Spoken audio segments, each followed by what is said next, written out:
Hello friends, welcome to our YouTube channel. 26 दिसंबर 2020 के MCQs ready है, तो चलिए स्टार्ट करते हैं। Question number 1, which of the following statement is not correct about retrospective taxation? First, it is a policy from which India is getting benefits recently. Second, it is a legislation which allows a country to levy tax dating back to the legislation. Third, it has been seen recently in news because of India-China dispute. And fourth, it is a WTO regime which is binding in nature to all the member countries. तो चलिए देखते हैं correct answer क्या होगा। Correct answer is B. बाकी के तीन option जो है वो इनकरेक्ट है। बी करेक्ट है कि रेट्रोस्पेक्टिव टैक्सेशन क्या है। तो अगर कोई पर्टिकुलर लेजिस्लेशन जिस डेट पे बनाया गया है उस पर्टिकुलर डेट से पहले अगर कोई मिसकंडक्ट होते थे तो उन मिसकंडक्ट के ऊपर भी आप टैक्स लगा सकते हैं। फॉर एग्जाम्पल, कोई टैक्सेशन लॉ बना है 26 दिसंबर 2020 को, लेकिन ये इसलिए बनाया गया है बिकॉज इससे पहले बहुत सारी कंपनी जो है वो अपनी टैक्स लायबिलिटी छुपाती थी। तो ये रेट्रोस्पेक्टिव टैक्सेशन के अंदर लॉ जब बना है उससे पहले भी आप टैक्स लायबिलिटी जो है उसके ऊपर टैक्स लगा सकते हैं। तो इसे कहते हैं रेट्रोस्पेक्टिव टैक्सेशन, जिसकी वजह से इंडिया को बहुत नुकसान हो रहा है। रिसेंटली वोडाफोन केस में इंडिया जो है वो रेट्रोस्पेक्टिव टैक्सेशन लॉ की वजह से ये केस हार गया है। और उसके बाद अभी 2 दिन पहले ये कैन एनर्जी जो है उसके सामने भी इंडिया केस हार चुका है। तो ये दोनों केस की वजह से इंडिया को किस तरीके से लॉस हो रहा है और retrospective laws to levy tax, उसके बारे में ये कल के न्यूज़पेपर में आर्टिकल था। Question number 2, which of the following statement is or are correct? First, the system of MSPs and APMCs were brought to attract farmers to participate in the green revolution. Second, crops other than wheat and rice did not get much prominence because APMCs and MSPs did not receive prominent support outside Northwest India. तो चलिए देखते हैं correct answer क्या होगा। Correct answer is C, both 1 and 2। ये दोनों statement correct है। Green revolution जो कि माना जाता है 1965 से 67 के आसपास हुआ, तो उसका मेन इंटेंशन ये था कि ये जो व्हीट एंड राइस प्रोडक्शन जो है उसको इंक्रीज किया जाए to make India self sufficient and self reliant in this food grains. तो उसके लिए गवर्नमेंट ने MSPs एंड APMC की सिस्टम जो है वो स्टार्ट की, जिस वजह से फार्मर्स जो है वो ग्रीन रेवोल्यूशन के अंदर ज्यादा पार्टिसिपेट करे। फिर उसके बाद अगर हम MSPs एंड APMC की बात करते हैं तो व्हीट एंड राइस के अंदर उसका प्रोमिनेंस काफी ज्यादा है। इससे पहले काफी सारे वीडियोस के अंदर हमने डिस्कस किया कि व्हीट एंड राइस जो है वो ऑलमोस्ट 70% हिस्सा रखते हैं MSP के अंदर। क्यों? क्योंकि बाकी के जो क्रॉप्स है उसको नॉर्थ वेस्ट इंडिया के अलावा कोई जगह पे उतना सपोर्ट नहीं किया जाता। तो स्पेशली नॉर्थ वेस्ट इंडिया मतलब कि पंजाब हरियाणा रीजन जो है उसके लिए व्हीट एंड राइस के क्रॉप जो है वो ज्यादा सुटेबल है, वहां की लैंड ऐसी है। तो इसलिए, और दूसरा कि इन दोनों क्रॉप्स के लिए गवर्नमेंट भी काफी सारे बेनिफिट्स देती है, इसलिए ये सेकंड स्टेटमेंट भी करेक्ट होगा। Answer is C, both 1 and 2। तो ये कल के न्यूज़पेपर में काफी अच्छा आर्टिकल था जिसके अंदर दोनों साइड के स्टैंड लिए गए हैं कि प्रोटेस्टर का ट्रुथ क्या है, गवर्नमेंट का ट्रुथ क्या है, दोनों का हाफ ट्रुथ क्या है and what should be the conclusion. तो इसके ऊपर हम 2 और क्वेश्चन देखेंगे। ये जो क्वेश्चन था उसके आंसर्स आपको यहां पे मिल जाएंगे। Question number 3, which of the following statement is or are correct? First, state government can levy transaction fee or cess upon APMCs which is distributed between center and state. Second, proceeds of APMC's cess is used for providing food grains under PDS, that is public distribution system. तो चलिए देखते हैं correct answer क्या होगा। Correct answer is D, neither one not two. ये दोनों statement incorrect है। दोनों के आंसर आपको यहां पे मिलेंगे। APMC की जो मंडी है वहां पे ट्रांजैक्शन फी और एक सेस लगाया जाता है जो कि सिर्फ स्टेट गवर्नमेंट का रेवेन्यू है। यहां पे क्या लिखा है कि इसको सेंटर एंड स्टेट के बीच में डिस्ट्रीब्यूट किया जाता है, तो इसलिए ये गलत होगा। ये जो है सिर्फ स्टेट का रेवेन्यू है। तो ये फर्स्ट जो है वो इनकरेक्ट है। Second is also incorrect.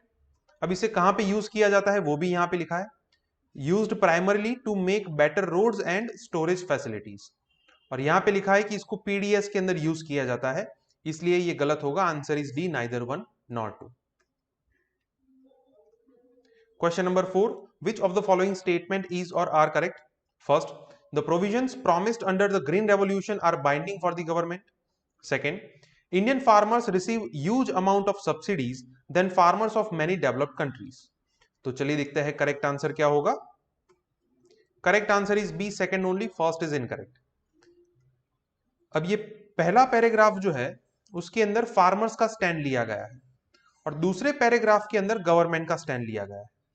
तो उसके अंदर ये क्लियरली कहा गया है कि ये जो एमएसपी की सिस्टम है वो कोई लॉ नहीं है, ये एक पॉलिसी है. मतलब कि it is not binding in nature. MSP जो है अभी हमने इसके आगे के क्वेश्चन में देखा कि वो ग्रीन रेवोल्यूशन को सपोर्ट करने के लिए इंट्रोड्यूस की गई थी. यहां पे लिखा है कि the provisions of green revolution should know longer be binding. मतलब वो एक पॉलिसी है तो गवर्नमेंट के ऊपर बाइंडिंग नहीं होगी. तो फर्स्ट जो है वो इनकरेक्ट होगा बिकॉज यहां पे लिखा है दीज आर बाइंडिंग. सेकंड जो है वो करेक्ट है. उसका एग्जांपल भी इस आर्टिकल में दिया गया है कि इंडियन फार्मर्स जो है वो almost 2 to 2.5% of GDP subsidies जो है वो रिसीव करते हैं. यहाँ पे कुछ एग्जाम्पल दिए गए हैं कि US, European Union, Latin America, Japan, इन सबसे हमारी सब्सिडी की जो अमाउंट जो है वो काफी ज्यादा है. तो मतलब कि ये सेकंड स्टेटमेंट जो है वो करेक्ट होगा. Answer is B, second only. Question number 5. Which of the following country shares border with more than 2 major water bodies? Option A Iran, option B Iraq, option C Saudi Arabia and option D Azerbaijan. तो चलिए देखते हैं correct answer क्या होगा. Correct answer is A Iran. अब ये more than 2 major water bodies, इसका मतलब क्या हुआ कि फॉर एग्जांपल अगर हम इराक की बात करें तो इराक तो कोई टाइप की वाटर बॉडी के साथ, यहाँ पे थोड़ी लैंड बॉर्डर है पर्शियन गल्फ के साथ. सऊदी अरेबिया की बात करें तो ये रेड सी के साथ एंड पर्शियन गल्फ के साथ बॉर्डर शेयर करता है. फिर उसके बाद अजरबैजान की बात करें तो वो सिर्फ कैस्पियन सी के साथ बॉर्डर शेयर करता है. ईरान जो है वो Persian Gulf, Caspian sea and Arabian sea, ये तीनों के साथ बॉर्डर शेयर करता है. इसलिए आंसर होगा ईरान. सो अभी ईरान, इराक एंड इजराइल का जो वहां पे डिप्लोमेटिक सिचुएशन चल रही है after the Biden administration came into power, तो इसके ऊपर ये कल के न्यूज़पेपर में आर्टिकल था. Question number 6. Which of the following statement is or are correct? First, the dates and duration of the session of a state legislative assembly is decided by the Council of Ministers. Second, the state legislature is summoned by the Chief Minister to meet for a session. तो चलिए देखते हैं correct answer क्या होगा. Correct answer is A, one only, second is incorrect. First जो है वो correct है कि किस दिन पे सेशन रखना है स्टेट लेजिस्लेटिव असेंबली का, उसकी ड्यूरेशन कितनी होगी, it is decided by the council of minister. उसके बाद क्या होता है कि ये जो इंफॉर्मेशन है वो गवर्नर को दी जाती है. And in most the manners, governor must act upon the aid and advice of council of ministers.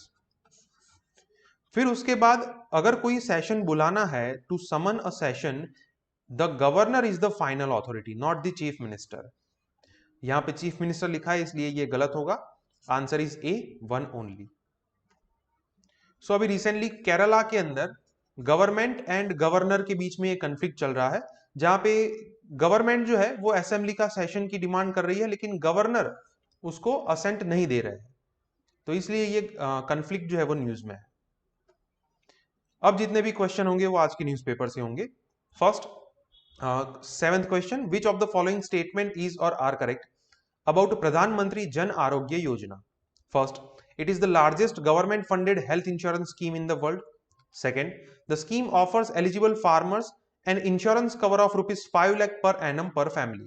And third, families in order to be eligible for the scheme should have maximum 5 members. तो चलिए देखते हैं correct answer क्या होगा.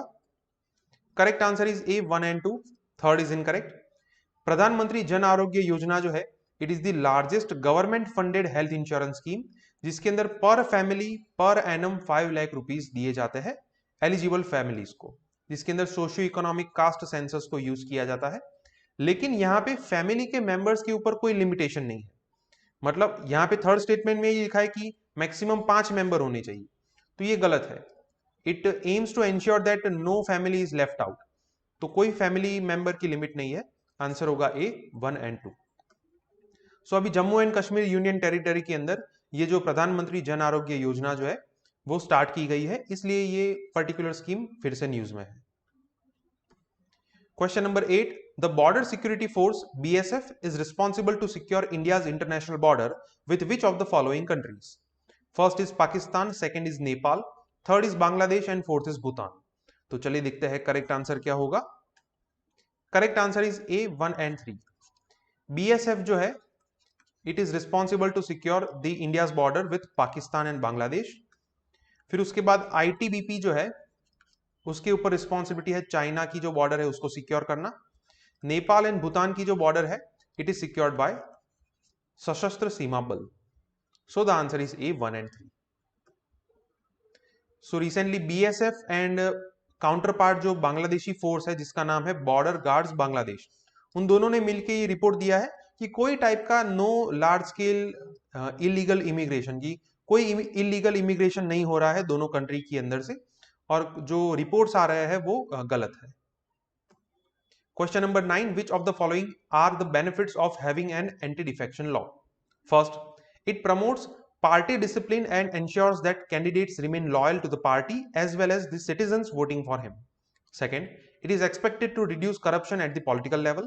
And third, it prohibits merger of political parties in any case. तो चलिए देखते हैं करेक्ट आंसर क्या होगा। Correct answer is A 1 and 2।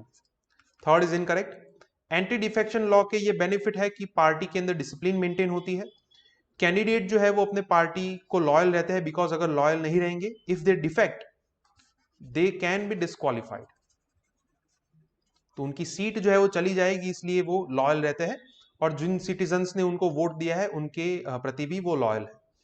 और इसकी वजह से करप्शन जो है वो भी कम होता है, बिकॉज अगर डिस्क्वालीफाई हो जाएंगे तो सीट का कोई महत्व नहीं रहेगा, इसलिए करप्शन भी कम होता है।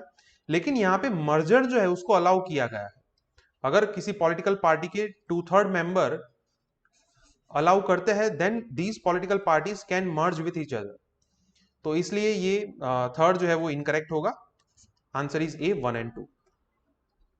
सो अरुणाचल प्रदेश के अंदर अभी ये डिफेक्शन चल रहा है, इसलिए ये न्यूज में है। Question number 10, which of the following pairs are matched correctly about different forms of condensation? First, dew, और उसका एक्सप्लेनेशन दिया है कि when the moisture is deposited in the form of water droplets on cooler surface of solid objects. Second, frost, frost forms on cold surfaces when condensation takes place below freezing point. And third, mist, mist contains more moisture than fog. तो चलिए देखते हैं correct answer क्या होगा। Correct answer is D 1, 2 and 3, ये तीनों correct है। जब किसी सॉलिड सरफेस के ऊपर वाटर ड्रॉपलेट्स जो है, if the solid surface is cooler, तो वहां पे वाटर ड्रॉपलेट्स देखने को मिलता है, तो इसे क्या कहते हैं? ड्यू ड्रॉप्स कहते हैं। फिर अगर मान लो कि ये बिलो फ्रीजिंग पॉइंट पे होता है, तो ये वाटर ड्रॉपलेट जो है वो कन्वर्ट हो जाते हैं आइस के अंदर, उसे कहते हैं फ्रोस्ट। और फॉग जब होता है, अगर मान लो कि किसी पर्टिकुलर जगह पे ज्यादा मॉइस्चर क्रिएट हो जाता है, तो ये फॉग जो है वो ग्राउंड लेवल पे रह जाता है, और उस ग्राउंड लेवल पे जो घटना घटती है उसे कहते हैं मिस्ट। दोनों के यहाँ पे तीनों के फोटोज है, ये जो है उसको पर्टिकुलरली क्या कहेंगे? ये ड्यू ड्रॉप्स है। अगर ये फ्रीजिंग पॉइंट पे होता है तो इस तरीके से बन जाता है, इसे कहते हैं frost. It is dew and this is known as mist. ये ग्राउंड लेवल पे ज्यादा देखने को मिलता है। So the answer is D 1, 2 and 3। So आज के न्यूज़पेपर में ये फ्रंट पेज पे है मिस्ट का फोटो, यहां से इस टाइप के रिवीजन क्वेश्चन आ सकते हैं। ओके फ्रेंड्स, तो आज के 10 MCQs यहाँ पे कंप्लीट होते हैं। अगर आपको कोई डाउट है तो आप कमेंट सेक्शन में लिखिए। वीडियोस पसंद आए तो वीडियोस को लाइक कीजिए और चैनल को सब्सक्राइब कीजिए। Thank you.